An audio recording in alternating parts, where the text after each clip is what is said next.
Assalamualaikum warahmatullahi wabarakatuh. Perkenalkan, nama saya Utami Saraswati, BP 2010421011 dari kelompok 2 Biologi kelas B. Di sini, untuk memenuhi salah satu tugas mata kuliah struktur dan perkembangan hewan, saya akan melaksanakan praktikum mandiri pada kelas vertebrata, yaitu amfibi, dengan bahan praktikum Limnonectes bliti yang biasa kita kenal dengan katak. Tujuan praktikum ini untuk mengetahui dan memahami morfologi, anatomi, dan sistem yang bekerja pada Limnonectes bliti. Sistem integumen yang pertama adalah membran kulit. Membran kulit adalah istilah teknis untuk kulit. Kulit memiliki fungsi esensial pada katak, antara lain sebagai penahan mekanis, sebagai komponen mekanis pertahanan kimiawi, sebagai alat sensor, sebagai media pengangkut ion dan pengaturan air, sebagai organ pernapasan, dan sebagai penampung natrium.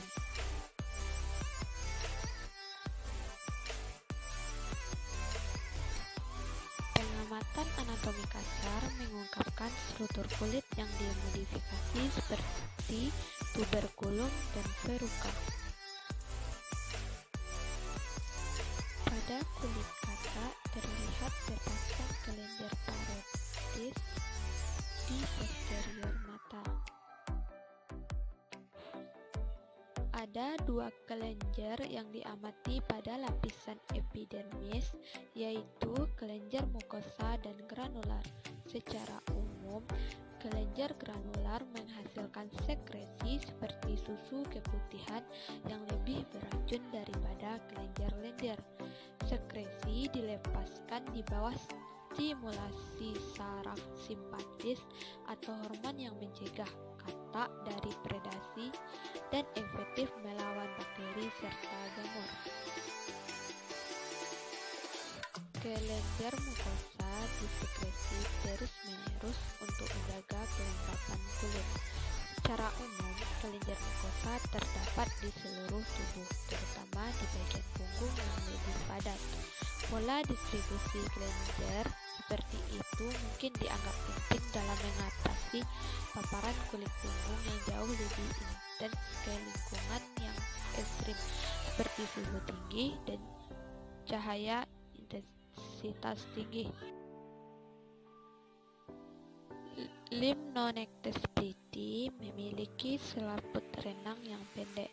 Selaput renang memiliki fungsi untuk meningkatkan luas permukaan dan meningkatkan kemampuan berenang secara efisien pada katak. Mata katak ditutupi oleh selaput. Ini adalah selaput niktitan atau penyelip. Selaput niktitan adalah penutup kulit yang berfungsi seperti kacamata, melindungi mata katak saat berenang. Membran timpani atau timpanum. Timpanum adalah kulit melingkar tepat di belakang mata katak. Timpanum mengirimkan gelombang suara ke telinga tengah dan dalam, serta memungkinkan kodok mendengar baik di udara maupun di bawah air. Pada bagian interior terdapat mata, nostril, dan mulut.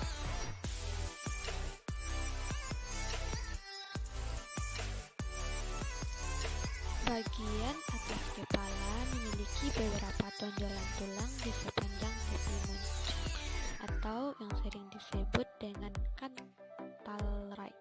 Di depan mata, preorbital; di atas mata, suborbital; di belakang mata, posorbital; dan yang pendek di antara mata dan telinga, orbitotimpanik. Katak memiliki kaki depan dan kaki belakang. Pada kaki depan terdapat 4 jari dan pada kaki belakang terdapat 5 jari. Ini adalah jari katak. Jari katak berujung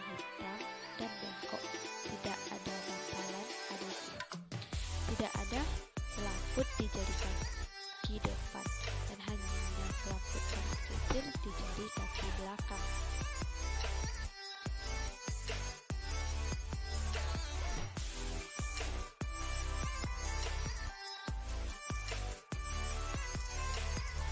Organ terakhir adalah kloaka.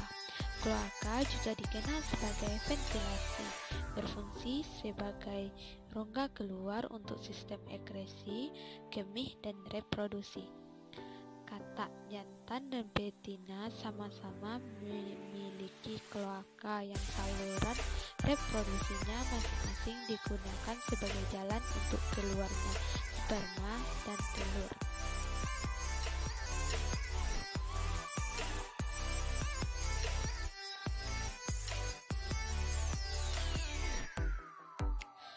Sistem otot pada katak terdiri atas 4.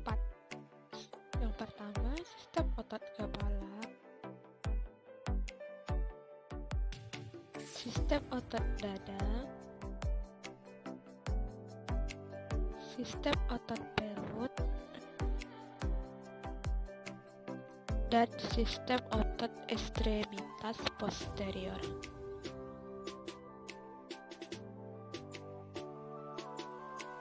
Sistem otot daerah dada terdiri atas musculus deltoid dan musculus pectoralis.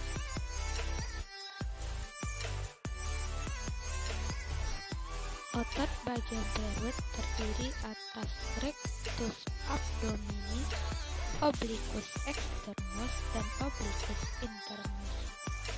Musculus rectus abdominis ditemukan di medio ventral tubuh. Di tengahnya terdapat tendon putih yang disebut linea alba.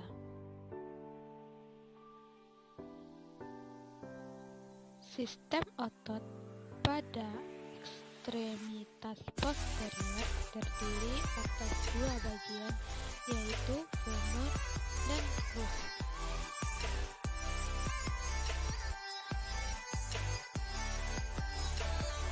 Pada tulang paha dapat diidentifikasi otot-otot dari anas lateral hingga medial, antara lain otot tripset femoris, abductor magnus, gracilis major, dan gracilis minor.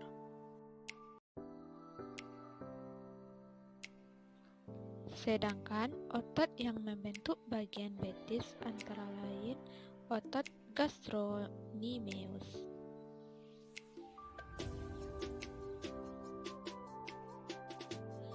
Katak memiliki 3 permukaan pernapasan di tubuhnya yang digunakan untuk pertukaran gas dengan sekitarnya, yaitu kulit, paru-paru, dan selaput mulut.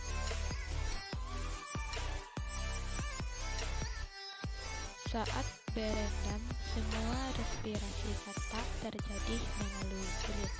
Kulit tersusun dari jaringan membran tipis yang cukup permeabel terhadap air dan mengandung jaringan pembuluh yang besar. Kulit adalah selaput tipis yang memungkinkan gas pernapasan langsung berdifusi menuruni gradien antara pembuluh darah dan sekitarnya. Saat katak keluar dari air, kelenjar lendir di kulit menjaga katak tetap lembab yang membantu menyerap oksigen terlarut dari udara. Katak juga bisa bernapas seperti manusia dengan mengambil udara melalui lubang hidung dan masuk ke paru-paru. Mekanisme pengambilan udara ke paru-paru sangat berbeda dengan manusia. Katak tidak memiliki tulang rusuk atau diafragma untuk menarik udara ke dalam mulutnya yang menyebabkan tenggorokannya mengembang, sehingga udara masuk ke dalam mulut yang membesar. Lubang hidung kemudian menutup dan udara di mulut dipaksa masuk ke dalam paru-paru melalui kontraksi dasar mulut. Untuk menghilangkan karbon dioksida di paru-paru, dasar mulut bergerak ke bawah, menarik udara keluar dari paru-paru dan masuk ke mulut Akhirnya, lubang hidung terbuka dan dasar mulut digerakkan ke atas mendorong udara keluar dari lubang hidung.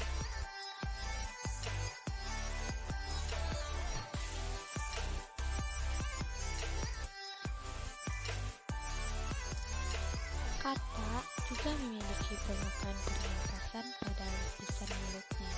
Tempat pertukaran gas terjadi dengan mudah. Saat istirahat, proses ini adalah bentuk pernapasan utama mereka. Hanya sesekali mengisi paru-paru. Hal ini karena paru-paru pada katak dewasa tidak berkembang dengan baik.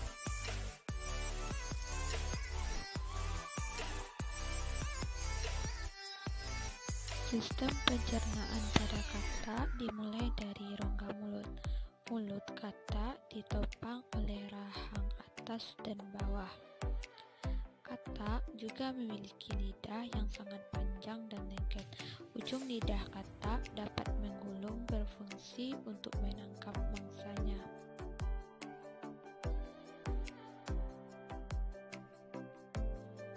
Katak memiliki esofagus, yaitu sebuah tabung pendek. Kerongkongan menghasilkan sekresi alkali dan membantu makanan masuk ke perut. Gerakan ini disebut dengan gerakan peristaltik. Lambung berbentuk kantung akan menyebar saat terisi makanan. Dinding lambung pada katak meremas makanan hingga hancur dengan bantuan enzim yang diproduksi lambung. Kelenjar pencernaan terdiri atas hati dan pankreas. Hati berwarna merah kecoklatan, tersusun atas lobus kanan. Selanjutnya terbagi atas dua lobulus. Hati berfungsi mengeluarkan empedu yang berwarna kehijauan. Pankreas berwarna kekuningan melekat di antara lambung dan duodenum. Pankreas berfungsi menghasilkan enzim dan hormon yang bermuara pada duodenum. Lanjut ke usus. Usus terbagi menjadi dua, yaitu yang pertama adalah usus halus. Usus halus pada katak terbagi menjadi 3 jenis, yaitu duodenum, jejunum, dan ileum. Terdapat proses penyerapan makanan dengan bantuan enzim yang diproduksi oleh pankreas. Yang kedua adalah usus besar, di mana terjadi penyerapan air dan makanan dan pembusukan makanan, yaitu pertama adalah usus besar berakhir di rektum dan berlanjut ke kloaka. Kloaka merupakan saluran pencernaan serta saluran reproduksi dan urin.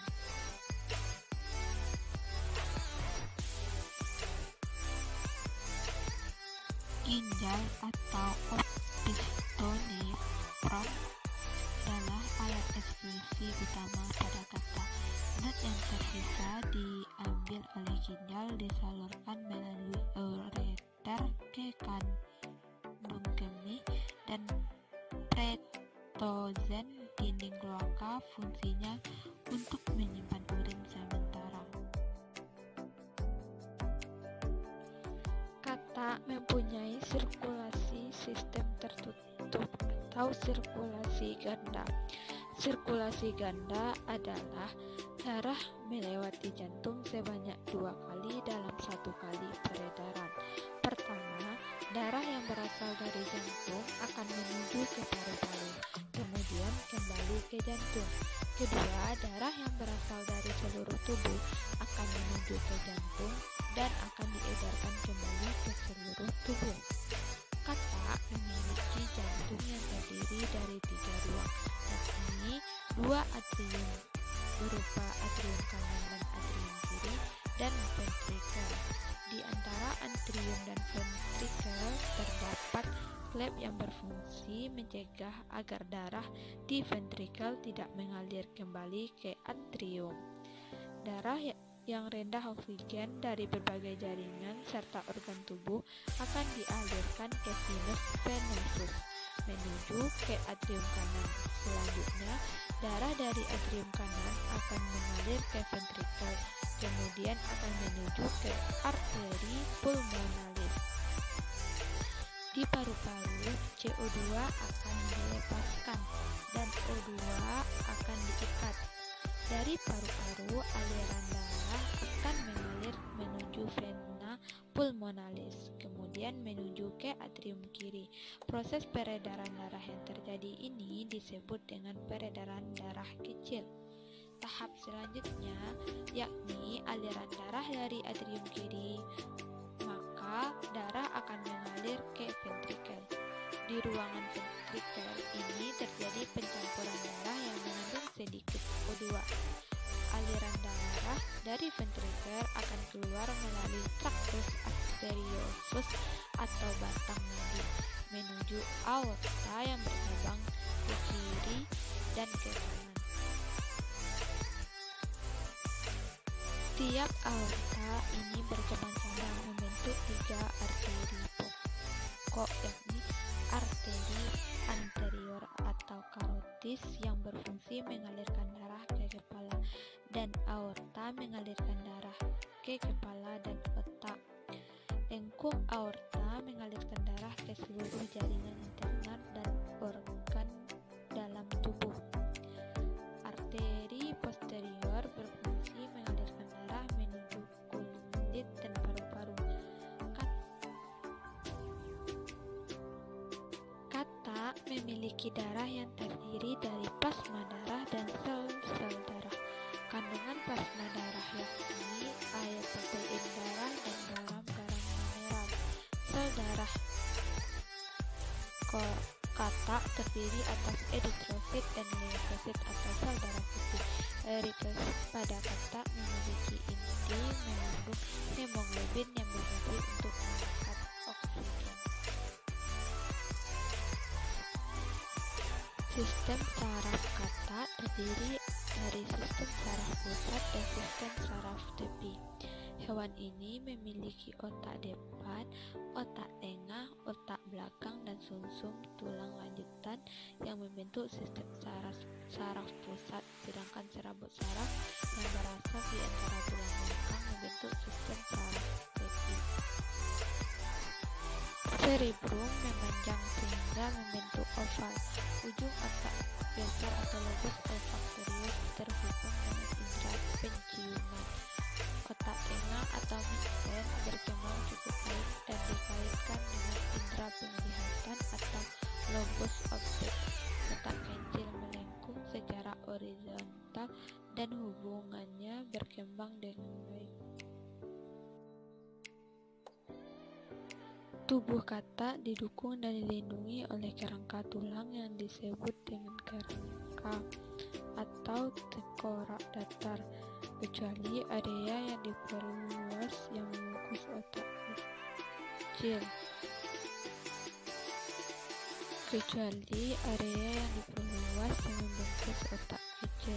Hanya 9 tulang belakang yang menyusun tulang punggung kodok atau kolom tulang. Kata tidak memiliki ekor, hanya tulang berpaku. Urostil yang tersisa sebagai bukti bahwa kata primitif memiliki ekor. Urostil atau ekor pilar adalah perpanjangan ke bawah dari kolom vertebral. Kata memiliki satu tulang lengan bawah yaitu radio ulna dan satu tulang lengan atas yaitu humerus. Kaki belakang kata sangat dikhususkan untuk melompat. Tulang kering kata disebut dengan tibiofibula. Tulang paha adalah tulang kaki bagian atas. Bagian ketiga dari kata terdiri dari 2 tulang pergelangan kaki yang memanjang atau tarsa. Ini adalah astragalus dan calcaneus.